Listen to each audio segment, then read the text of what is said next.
ẹ ra sà. Ẹ káàbọ̀. ẹ ra sà. ọ̀rẹ́ mi kan ló máa ń ṣe platform tí wàá disturb mi èmi àti ẹ̀ máa ń sọ̀rọ̀ àbá tí wàá sọ̀rọ̀ àṣà ṣe ẹ̀ fún mi wá tí wàá dàbẹ́ ní pé mò ń sá ní platform yẹn wàá wò pé kí n kú wá lálẹ́ yìí. wàá ní kò ní da tẹ́ ẹ bá ń sá Muhammadu Ọ̀sáfógun ó fẹ́ rí ronú tó fi kú ni lẹ́yìn bá wà ń sá fógun báyìí kọ̀dà. tá a bá fẹ́ sọ̀rọ̀ sà ẹ má jẹ́ ká máa lo abusive words. lẹ́yìn lẹ́ ń jẹ́ Muhammadu ni. ẹ jẹ́ ká treat issue ká má treat personality. mo dárúkọ orúkọ yìí mo dárúkọ sẹ́yìn Muhammadu ni. àná Muhammadu ni wọ́n dárúkọ ẹ̀yin lórí. ẹni sùúrù I told you I'm a Muslim. gbogbo ilé ẹjẹ ká tiẹ̀ ìwé kọ́ mọ̀ wọn náà ẹjẹ ká ìfànà bí ilẹ̀ kọ́ fi ṣàlàyé tán ẹgbọ́n sókè ẹgbọ́n sókè. ok Muhammadu tọ̀dọ̀ yín lẹ̀ ń bá wí ok no problem. ẹ bẹ́ẹ̀ ni Muhammadu tá à ń bá wí òṣètì yẹn ẹgbọ́n sókè. mo ń sọ̀rọ̀ ṣé ẹ̀gbọ́n kan tí mò ń sọ ni. mo sọ fún yín mo lẹ́nìkan ló máa ń share ló máa ń disturb me always. wá ò pé kí n họ́nù ẹ̀ kí n join ní lálẹ́ yìí ẹ ra o. tẹ́mọ̀ pé Muhammadu àtàlá jí ẹ̀sìn gbé Ràkúnmí. kílẹ̀ ó sà. Muhammadu àti Allah wọ́n pawọ́pọ̀ jí Ràkúnmí gbé.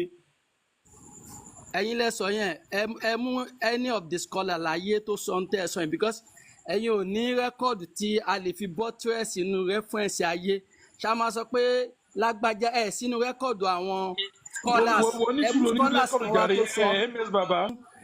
ẹni tí tẹ bá sọ ẹ ti sọ pé research àti ìmọ̀lẹ̀ ń treat do you have any scholar. wákàtí bàbá yẹn wọ́n. afa. I'm here with you sir. ok ṣé ẹ máa yíwá pẹ̀lú wa ká bẹ̀rẹ̀ tọ́pìkì tá à ń sọ ẹ̀dẹ̀ máa bá wa dá sí i ní tọ́pìkì yẹn bá ṣe ń lọ. mo ti sọ fún yín pé ẹnìkan ló invite me. ẹ̀hún náà ni mo mọ àwà pẹ̀lú yín ẹ̀sọ́ ẹ̀yìn wà ń bí wọn ní já yín bọ́lẹ̀ tọ́pìkì tá a fẹ́ sọ yẹn bàbá ti wá sọ ilẹ̀ wá bá wa sọ sí ẹ̀yin náà lè dà sí gẹ́gẹ́ bẹ́ẹ̀ jẹ́ bí àfa. so aláwa ìfẹ́ lè ṣí máìkì yín kẹ́ ṣàlàyé fún Lone Rider tí Lone Rider bá lè bá wa rí látọ̀dọ̀ ẹ̀ àbí káwa kà á so ká lè bẹ̀rẹ̀ báyẹn ẹ ṣe. tábà rí lárúbáwá ẹ̀ so tí wọ́n bá jẹ́ kọ́ bá wa kà ẹ̀ ó tiẹ̀ dàbẹ̀ Lone Rider lè ṣí máìkì yín sìn Táfàṣọlá tó gbéra káfọ́n yẹn náà wá bá wa dá sí tábà fẹ́ tu ẹ ṣe ẹ jẹ́ n pa máìkì. Lone Rider, we just need your help reading this. I'm here. Okay, let me try to read it. وقد بين العلماء رحمه الله تعالى أن الأصل جواز استمتاع الرجل بزوجته كيف شاء إذا لم يكن ضرر، وذكروا في ذلك استمناءه بيدها ومداعبته وتقبيلها وغير ذلك. قال شيخ الإسلام زكريا الأنصاري في الغرر البهية: والبعل أي الزوج كل التمتع بزوجته جائز له حتى الاستمناء بيدها. Yeah, this is actually a ruling that we have about like what the husband should do with his partner if they are not able, the partner is not able to withstand the intercourse, like what kind of pleasure he can get from his wife.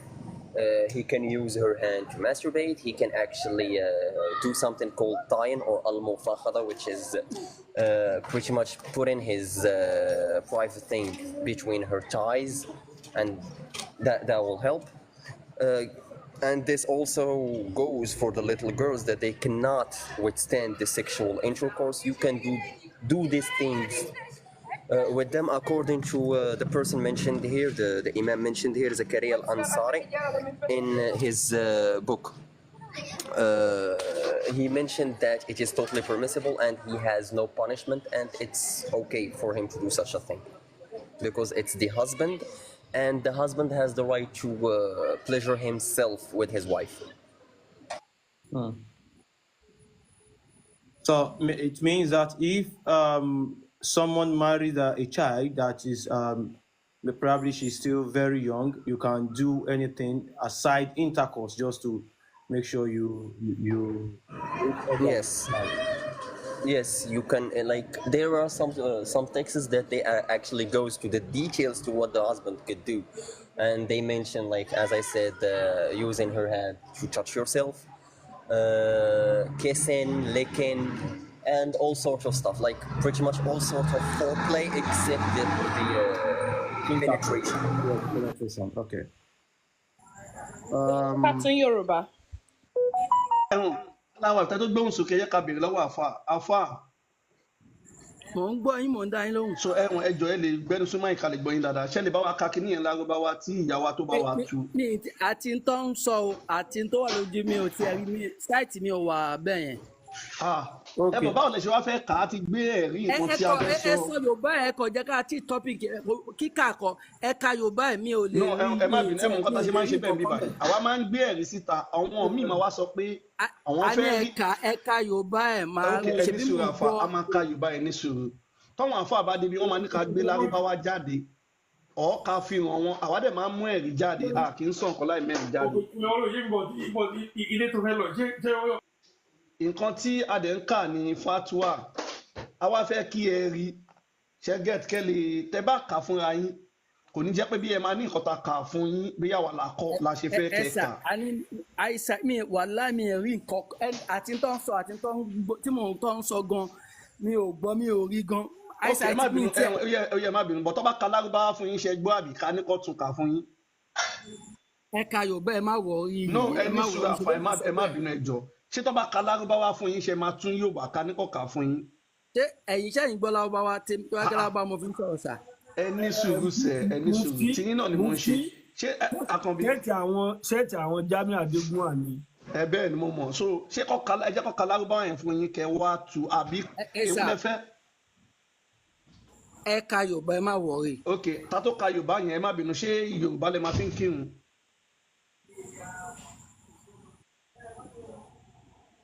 ok mo ti gbọ́ ẹ má bínú lone rider pẹ̀lú alawife alawife ẹ lè jọ sọ̀rọ̀ sìn kẹtù kìíní yẹn Yorùbá tẹ́ bá ti ṣe tán èmi àtẹmẹs a máa wá kà ẹ ṣe. Okay, so nǹkan tá a ṣe kà tán nǹkan tí lọ́rùn àdá kà tán ó sọ pé ní Islam tẹ́ bá fẹ́ ọmọdé àbí ẹni tí kò lè withstand the intercourse for example bóyá ó ti kéré jù ẹ lè gbókò yín in between her thighs kẹ́ fi pleasure ara yín ẹ lè lo ọwọ́ ọmọ yẹn kẹ́ fi pleasure ara yín ṣe get. ṣé nǹkan tí wọ́n sọ yẹn ṣó yé. ms ẹ jẹ́ ká kà á fún wọn tí aláwa ẹ̀ tó ṣe tán ó dàpọ̀ busy díẹ̀. ok. mo ti gbọ́ nǹkan tẹ́ ẹ sọ yẹn kí lẹ no fẹ́ fà yọ. ẹ jẹ́ ká wá kà á fún yín ẹ máa wá ṣàlàyé tá a bá ti kà á tán ó yá ìgbóhùnsókè ms. Question. This is a question. One big question. Is marriage with a breastfeeding girl permitted? Àdìsí tá a fẹ́ kà ní fatwa 111933. Ó yẹ ìgbóhùnsókè. Is marriage with a breastfeeding girl permitted? Nínú ẹ̀sìn Islam wọ́n ní ṣé ọmọ kékeré ọmọ òkókó tó ń muyàn lọ́wọ́ tó ń mọmú wọ́n ní ṣé wọ́n lè fẹ́ nínú ẹ̀sìn Islam. If so, is it allowed to derive sexual pleasure from her?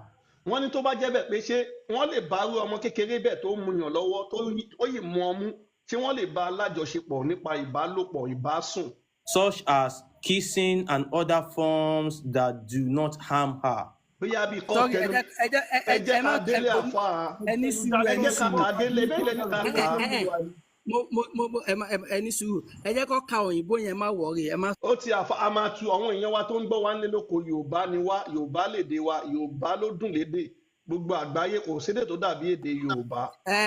kó tún bẹ̀rẹ̀ kó tún bẹ̀rẹ̀. agudọ̀ tu ó yẹ ẹgbẹ́ sókè ms. wọ́n ní ká tún bẹ̀rẹ̀. ẹgbẹ́ sókè. This is a question. They are asking a question here that. Nínú ìwé àdìsí tá a fẹ́ kà ní fatwa 111933. Is marriage with a breastfeeding girl permitted? Wọ́n ní nínú ẹ̀sìn Ìsìlámù ẹgbẹ́ òkùnkùn tó ń pè ní Ìsìlámù pé ṣé kó fẹ́ ọmọ òkókó tó ń muyàn tó ń mumú lọ́wọ́ wọ́n ní ṣé ìyọ̀ǹda wà fún ṣáyè wà fún nínú ẹ̀sìn Ìsìlámù. If so, is it allowed to derive sexual pleasure from her? Wọ́n ní tó bá jẹ́ bẹ́ẹ̀ pé àyè wà fún ṣé ó ṣeé ṣe àǹfààní àyè wà fún orí ọmọ náà kó bá lájọṣepọ̀ nípa ìbálòpọ̀ ìbásùn. Such as kissing and other forms that do not harm her except bóyá bí kó penetration. tọwọ́ bọmọ yẹn lára àbí kó tẹnu bọ́ lẹ́nu ó ṣáà má jẹ́ pé ó máa pa ọmọ náà lára. Now, this is the answer. Ìdáhùn rẹ̀ rèé. If the marriage itself met all the conditions. Wọ́n ní tí ìgbéyàwó ọmọ tó ń mọyàn lọ́wọ́ tó ń mọmú nínú ẹ̀sìn Ìsìlámù ẹgbẹ́ òkùnkùn yìí tí gbogbo nǹkan tí wọ́n sọ ọ́lẹ̀ tí wọ́n bá fara mọ́ gbogbo òfin tó filẹ̀ tó bá fara mọ́ ọkọ àti ìyàwó Wọ́n àti ti mọ̀lẹ́bí sanwó ọmọ orí ẹ̀. òkókó yẹn tó bá gbà tó fara mọ́. then she becomes his wife from all aspects. wọ́n ní ọmọ òkókó tó ń mú lọ́wọ́ tó ń mu yàn yẹn wọ́n ló ti dìyàwó nìyẹn tí wọ́n bá ti fara mọ́ àwọn ẹbí fara mọ́. It then allowed for the husband to look at her, wọ́n ní ààyè wá wà fún ọkọ kó máa wò ìyàwó rẹ̀ torí ti dìyàwó ẹ̀ kó máa gbé lọ kó máa wò ó. touch her, kó fọwọ́ kan kó máa ti ọwọ́ bọmọ náà lábẹ́ ọmọ tó ń mu yàn lọ́wọ́ nínú ẹ̀sìn ìsìlámù ẹgbẹ́ òṣèlú tó gbé wá sílẹ̀ wọn yìí. sọ pé abẹ tọ́ṣà wọn ní abẹ. ẹ jẹ́ ká délẹ̀ tọ́ọ̀ṣì lè jẹ́ pé ó lè máa fọwọ́ tọ́ yẹn ó lè tọwọ́ bọ̀ lábẹ́ àbí kó tẹ́ ẹ̀ bọ́ lẹ́nu. àfa ẹ̀ ní sùn tábà kà lọ́wọ́ ẹ jẹ́ ká délẹ̀ tábà ti wá kà tán kẹ́ wá gba mic àfa ẹ̀ jọ bá ṣe máa ṣe nìyẹn ọkọ àtìyàwó ni wọ́n náà. tábà ti kà á délẹ̀ kẹ́ wá gba mic ẹgbẹ́ òsókè ms. touching ọkọ síyàwó yàtọ̀ sí touching bàbá bóyá kó sọmọ tọwọ́ náà. bọ̀ lábẹ́ àbí kó máa tẹ ọyàn ẹ̀ ọmọ tó ń mu yàn lọ́wọ́ ẹgbẹ́ òsókè. Kiss her. ó dẹ̀ tí kó máa ti ẹnu bọ ọmọ náà lọ́wọ́ ọmọ tó ń mu yàn lọ́wọ́. It is not allowed. It is not allowed have intercourse with her until wọ́n ní kò sí àyè fún ọkọ kó ti nǹkan bọmọ yẹn lára bíi okó àyàfi. until she is physically capable of doing so without ṣe ń lọ harm. ọmọ tó ń mu yàn lọ́wọ́ wọ́n ní àyàfi tó bá rí i pé ara ọmọ yẹn lè gbà kó ti nǹkan bọ̀ lára. Muhammadu. And if she is able, ìtọ́ tún bẹ̀rẹ̀ kọ́ lẹ tú sá o. ẹ jẹ́ kí n tún bẹ́ẹ̀ kà. ẹ dákẹ́ tó bá ti kà tẹ́ kẹ́ kà tí wọ́n sáà ní kẹ́ kà ẹ jẹ́ ká lẹ̀ kà á tán tó bá ti kà á tán kẹ́yìn wá tú ti yín náà àwọn àfa. It is not allowed to have intercourse with her. ẹ̀jẹ̀ wájà ń bọ́ jẹ́ ẹ fẹ́ fún mi lówó ni ẹ̀dẹ̀ ń halẹ̀ mọ́ mi. Papa, please now, wọ́n ṣàfihàn ní àǹfààní láti ka ẹ̀ ka ẹni sùúrù náà. ẹni tó ń sọ pé ó máa já mi bó ṣe fẹ́ fún mi lówó ni. ẹ jẹ́ ká kà á ẹni délẹ̀ sùúrù náà. gbogbo ẹni ìfẹ́ tó ń sá lọ ni ẹ jẹ́ ká kà á délẹ̀ má bínú ẹ kà á lọ ẹgbẹ́ òsókè. It then allowed for the husband to look at her, wọ́n ní touch her, àyè wà kiss fún ọkọ her, láti wo ìyàwó rẹ̀ touch her, kó dẹ̀ máa tọwọ́ bọ̀ lábẹ́ kiss her. kó tẹnu bọmọ yẹn lẹ́nu. It is not allowed to have intercourse with her until she is physically capable of ṣé ń doing gbọ́ so. ṣé ń gbọ́ wọ́n ní kò sáyè fọkọ yẹn láti ti okó bọ ọmọ tó mu yàn yẹn lábẹ́ o àyàfi tó bá rí pé ara ọmọ yẹn lè gbà á ẹ̀sìn ìsìlámù. And if she is able, if she is able to, then tára ọmọ even yẹn bá that lè gbà á becomes ó yá permissible for him. wọ́n ní àyè wà fún láti ti nǹkan bọmọ yẹn lára ẹ wo ẹ̀sìn ìsìlámù tó gbé wá sílẹ̀ wa ẹ wo ẹgbẹ́ òkùnkùn tó gbé wá sílẹ̀ wa.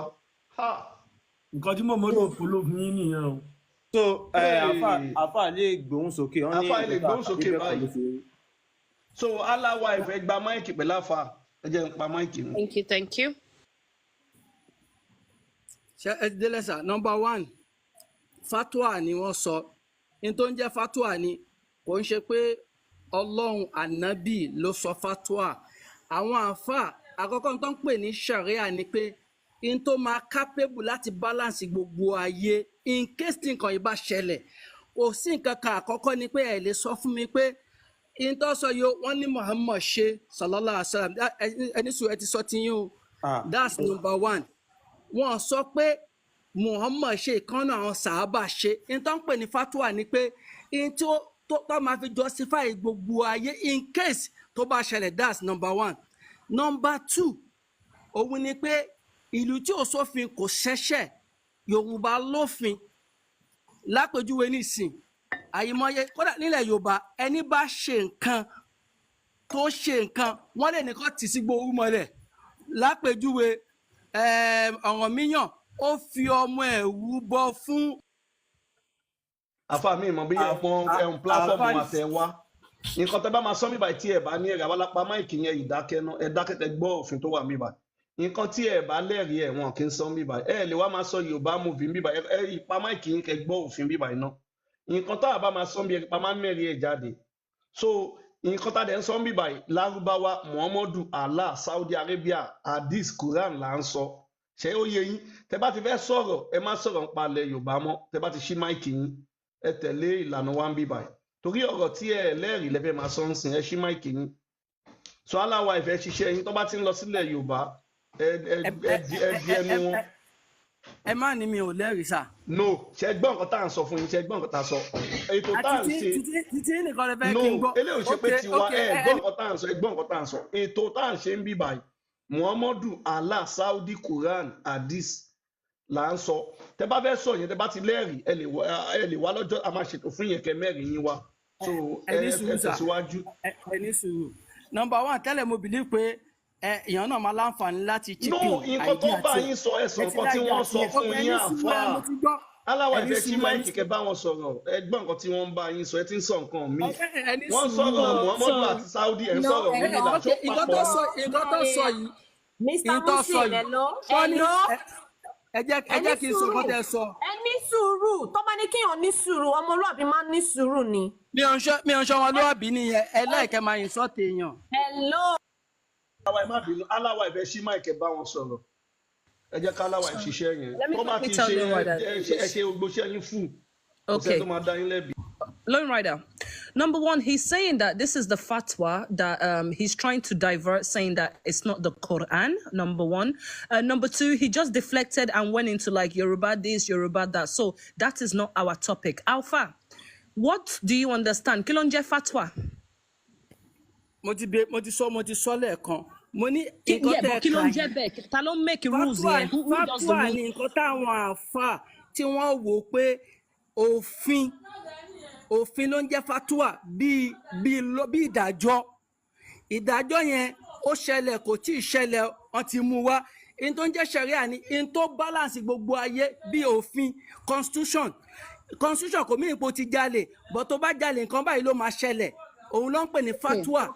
Okay. Any sorrow. Now, gbogbo àwọn òfin yẹn, all those laws, ẹ má bínú, mo mix English a bit because of ọ̀rẹ́ mi tó wà níbí báyìí. Mo hope we understand English. kò sí wàhálà. Okay.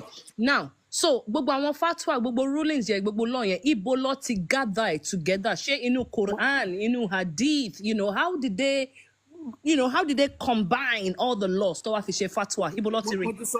Now, in tó ń pè ní sharia yẹn, Ọlọ́run mọ̀ pé Islam fẹ́ rúlu gbogbo ayé. Ó wá ti gbé òfin kalẹ̀. Òfin yẹn ó máa wà general àti tó ti ṣẹlẹ̀ àti tí ó ti ṣẹlẹ̀. Now, nǹkan táwọn àfáà máa ń wá ṣe leléyìí. Àwọn àfáà wọ́n máa wo possibility. Nǹkan yìí ó bóyá kò sínú Quran, kò sínú Hadith. Wọ́n á wá wò tó súnmọ́ nǹkan tí tó bá nǹkan yẹn mu. Wọ́n á wá gbé kalẹ̀, wọ́n á wá pè ní fatwa. Fatwa is like law bí òfin. Kò ń ṣe pé òfin yẹn máa ń yọnu Quran, wọ́n máa ń yọ nínú Hadith, wọ́n máa ń yọnu kí làwọn sàábé fítẹ́wọ̀ wọn kí ni wọ́n rò tó súnmọ́ in tí wọ́n mọ̀. Kò ń ṣe pé ìmí ò sínú Quran, ìmí ò sínú Hadith, but nǹkan tó ń ṣẹlẹ̀ ń lù kọ̀ọ̀kan náà wọ́n máa gbé wá pé tẹ́lẹ̀ yìí bá ṣẹlẹ̀ ń bí kí ni ká ṣe tó pé nǹkan tẹ́ ẹ sọ yìí ẹ lè rí i pé wọ́n ní Muhammad ṣe sàábé kan ṣe wọ́n kà pé in case téèyàn yẹn bá tiẹ̀ fẹ́ ṣe ṣọ́lọ́hún lè dá sí kò sí nǹkan tí ṣẹ̀ríà ò dá sí èyí tẹ́ ti ṣe àti tẹ́ ti ṣe. Okay. Thank you, Alpha. Now, Alpha, in your Quran, ṣé child marriage wà permissible?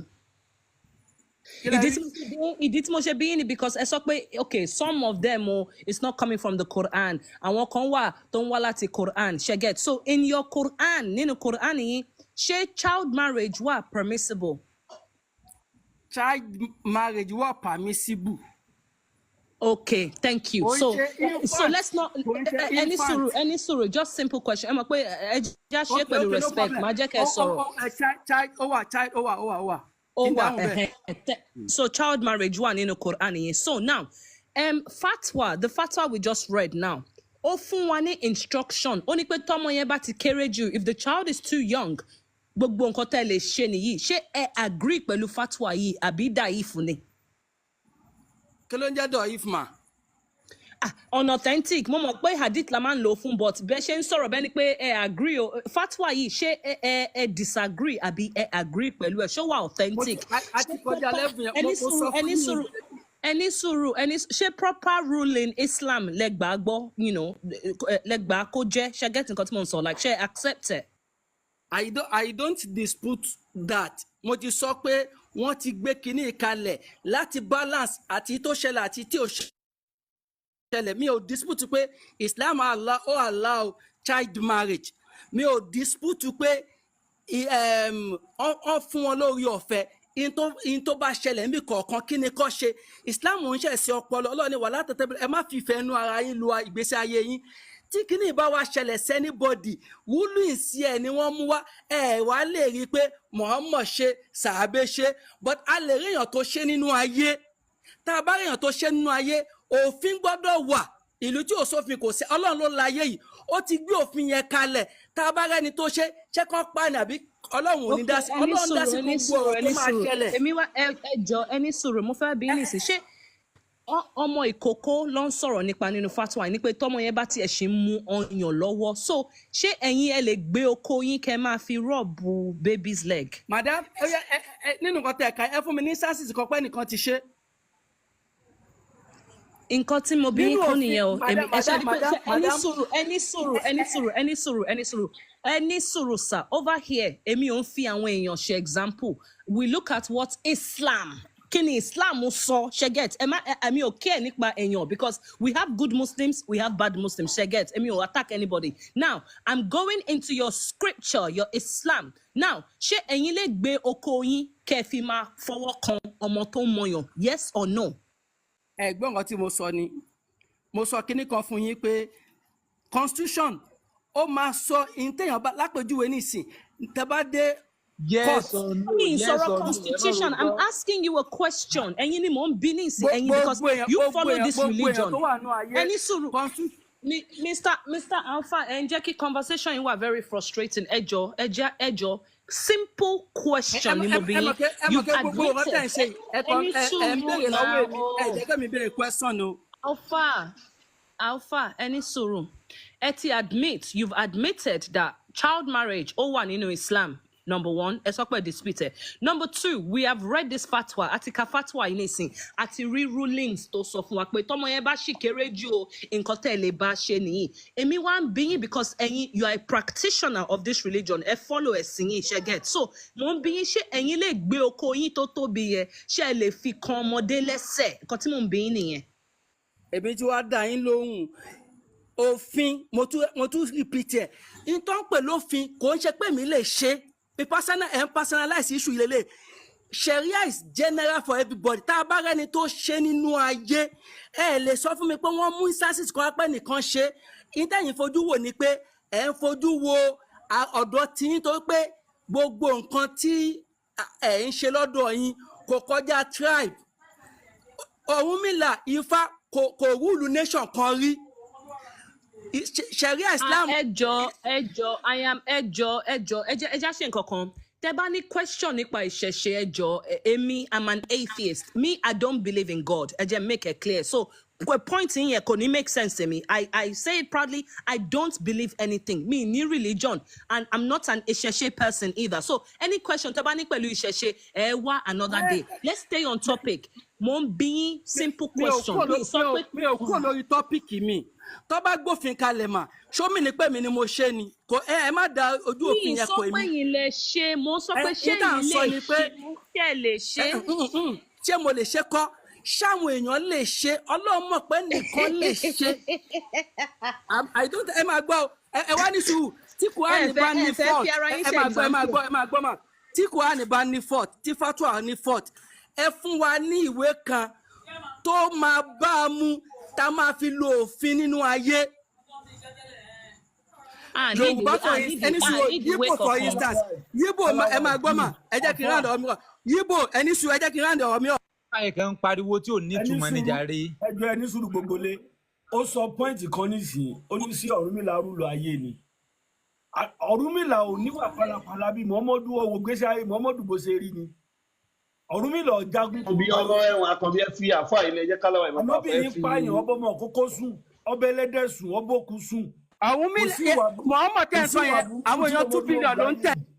kí ni nǹkan tó ń sọ ẹni tó yẹ bá fẹ́ sùn ní Muhammadu. Ọ̀rúnmìlà. ẹ̀wọ̀n àfọ ẹ má kó lórí tọ́bì tá a wà. ẹ má fi Ọ̀rúnmìlà kan bí Muhammad.